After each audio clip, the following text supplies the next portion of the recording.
Demante maraton ja täna on 18 päev juba möödas, sa oled tubli, lendame edasi koos ja tänase päeva teema või fookus on materialiseerimine.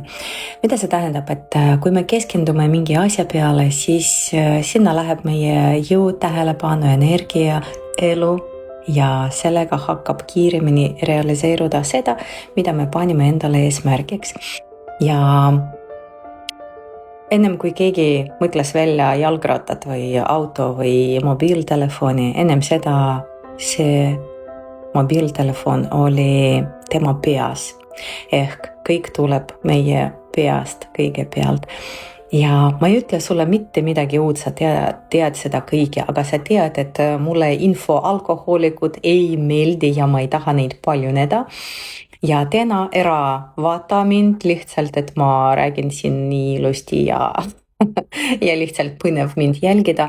Aga tee ära midagi ja vali endale tänaseks mingi väga lihtne soov, mida sa tahaks, aga ei ole veel jõudnud teha ja keskendu oma mõõdet selle peale. Teeme nii, praktika on sama, 10 minutit hingamist. Ja peale seda lihtsalt mõtle oma soovi peale ja kujuta ette, et see on juba juhtunud.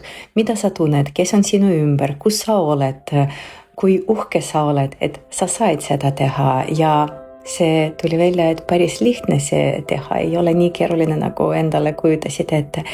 Ja kui õhtul lähed juba magama ennem magaminekut, mõtle selle peale, kui tubli sa oled, et veel mõned sammud sa tegid oma soovi, oma eesmärgi ette ja sa oled tubli.